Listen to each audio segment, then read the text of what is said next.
Welcome to today's video. Thanks for joining me. As promised, I will update you all on the food forest, but let's go back first to Indianapolis, where hostas were about all I could keep alive from the deer. Now, hopefully the deer will quit eating our vegetable plants. As you can see, they just eat everything we eat, so we haven't grown anything all year round. But get the rocks down, it'll look nice. Cool. And it was time to get started. I had to add some shelving, had to throw a little design in the mix as well. All right, my Roma tomatoes, some seeds that Wesley and I started, marigolds, peas and green beans from my sister, my hardy Kiwi pollinator, more tomatoes, a start to a grapevine, onions, blueberry bush, more tomato, a pear tree, a dwarf apple tree, a semi-dwarf apple tree, strawberries. I put some seeds in here in the last couple of days, romaine, celery, romaine, my hardy kiwi vine, basil, dill, catnip. Soon we will have potatoes, onions, and garlic. Outside a few more marigolds. And that's what we have. Quickly ran out of space inside that tiny greenhouse, so Kitty and I got a fence put up just in time for things to really begin booming. Slowly but surely got things moved outside, and they really just started taking off. This was all the summer of 2020. We had Scrunchy overlooking a new pumpkin that was growing. We had cucumbers and watermelons using the fence line as their own trellis. And even a honeydew that was growing up a tree as its trellis. Black-eyed Susans are one of my favorites. And now I've got an entire field full. Wesley's garden of oregano that has been growing for 3 years now. And just as things were going to seed, it was time to tear it all down. Everything outside was just about to be harvested, but it had to be moved. We were getting foundation work done, so the deck was the only safe place for my plants to live it out. So here was the bountiful harvest and the next year's itty-bitty harvest because everything was being grown in buckets while we were still doing yard work. So planning for the new garden commences. We have Vivian, which is supposed to be a little bit more of a romaine-like. As you can see, it's growing a little taller. Then we have Green Ice, which is supposed to really do well in the warm months. Red Sails, anything with the red in it, typically they say will withstand warm weather a little bit better than the greens. Been very crisp so far. Butter King, one of Lucas's favorites, so obviously giving it a go. Did say it would do okay in the warm weather. Summertime, so clearly just by the name I thought that it would be good in the warm weather, but I could be wrong, and we will see. Lacinato, I think it's also called dinosaur kale by a lot of folks. I'm not a huge kale fan, but again, if I pick it small, it's not quite as bitter. I just tuck it into the salad with the rest of these, and it's wonderful. I've seen a few good suggestions on how to take out the bitterness, and yeah, anything to get more vegetables, I will give a go. Bloomsdale Spinach, an heirloom variety of spinach, pretty common. Most people have probably seen it. Been picking a few leaves off of it each day. Next to it, we've got your typical baby leaf spinach. Again, I think it's a pretty common variety. I've seen some wasps coming in and like eating on it or pollinating on it, so I don't know what they're doing, but it's happy about it. New Zealand spinach. It is a perennial spinach here in the south, and I am pretty excited to give it a go. Obviously by the name New Zealand, I think you can probably figure out it's not native. Almost succulent little leaves, somewhat gelatinous, folks would say. I don't want to mess with it too much because it's middle of the afternoon, but there you can see that one's like kind of fuzzy-ish when they're the newer growth. So I take these that are a little bit older off the edges. The, again, larger leaves are the ones that I'm grabbing each day so that we can just add them into the salad. Red Malabar spinach. Again, perennial, will come back. And it's just so darn beautiful. You can see how it grows. It's got this really nice thick stem to it. Really thick leaves compared to like your normal spinach. I don't know how much you can pick that up, but yeah, a lot thicker. So again, more hardy, can kind of handle the hot weather that nature is throwing at it here in Florida. Here we've got some carrots, nothing really crazy, little finger carrot and tender sweet carrots. So 2 of each one's a little bunch, so I'll probably get 2 little mixtures of carrots that are all like intertwined together. I ordered potato. I don't have land yet that's ready to grow potatoes, so I don't think I'll get anything out of this, but you know, there it grows. Cucumbers are going crazy. Market more. Again, they're kind of skinnier, smaller ones, depending when you pick them, of course. But that's my preference. And down here, we've got homemade pickles, Burpless Garden Sweet. All of those started right after we got moved in. Needed a trellis quickly. The green beans, they're doing pretty good. I will say they went through a phase. They each lost their leaves that were grown in greenhouse. But these all were grown here.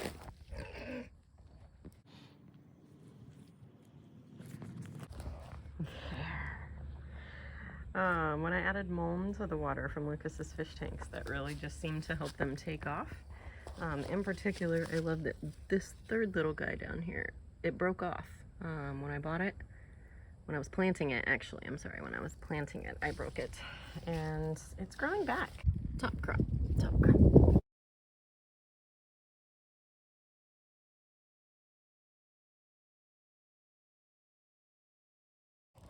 And that's beautiful. I was doing all that upside down. Yellow pear. Come on. There we go. This variety is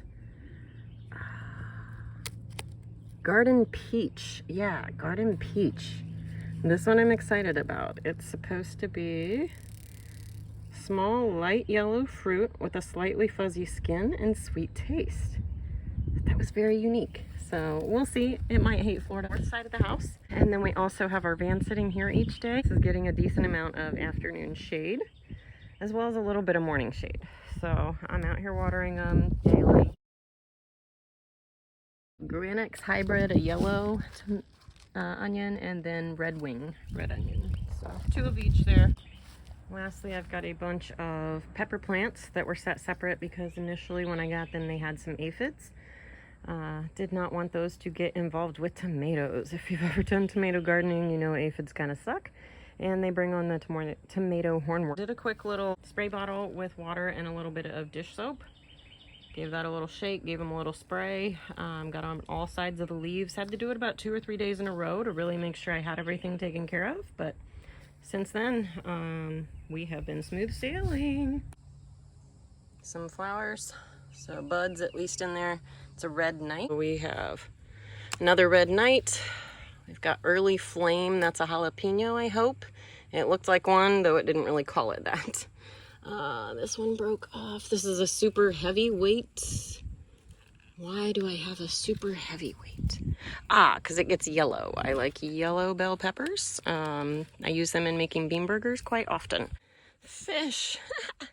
I thought this was so cute that there was a hot pepper called Fish. Rare pepper with variegated leaves and striped fruit. So we'll see. I don't see any variegated leaves just yet. It looks pretty typical if you ask me, but you know, it's early. This is Garden Salsa. This was the one that really came in with the aphids on it. Looks like I do still see a little remnants of something there. So yeah, I might just give these guys another spray today because it doesn't hurt anything. Serrano pepper came with like 1, 2, 3 plants, 4 plants. This is 2 growing together. Yeah, 4 plants in there for serrano peppers.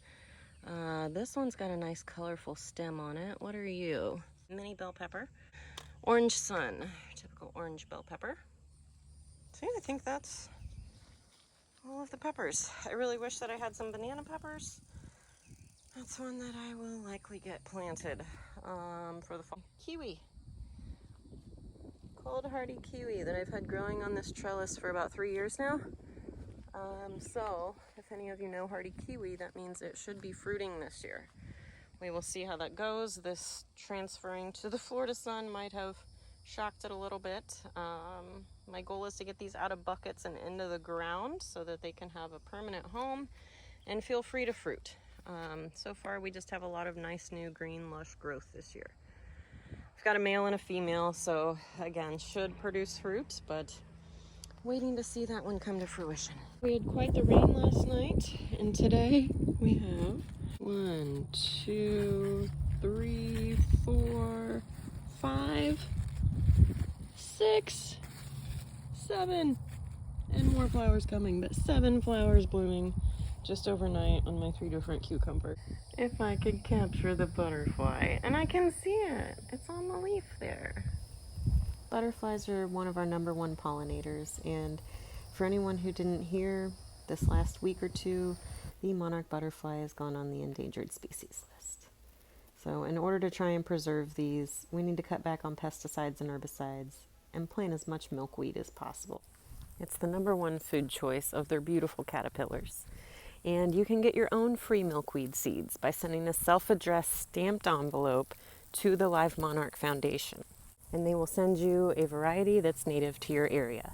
Some cherry tomatoes are starting to ripen up. Other than that, I've had my 1 yellow pear tomato, still not turning. Most of my tomatoes got a little ruined because I had leaf miners. If you've never seen leaf miners, they make the little doodly looking squigglies all over your leaves, and I let them go because I didn't think they were causing any harm, and they were. So now that I've cut them out, the tomatoes don't have much left. This is a little residue of them. Yep, so this whole stem is gone, and we'll see. Most of these are heirloom indeterminates. There's another.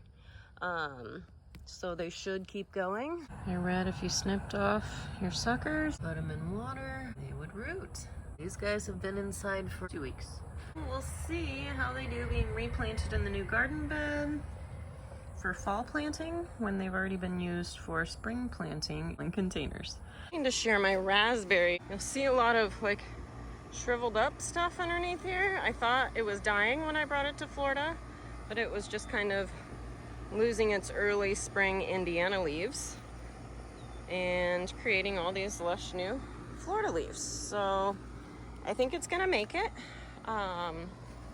Not sure how much fruit I'll get off of it, but boy, last year I got a good amount. Like it's one of those ever bearing. It went all season. Red raspberry. Another raspberry, I think it's red Latham. But as you can see, like the old stem didn't do anything this year, so I probably need to prune some of those off. Oh, this one's sprouting some growth off of it actually. So I don't know.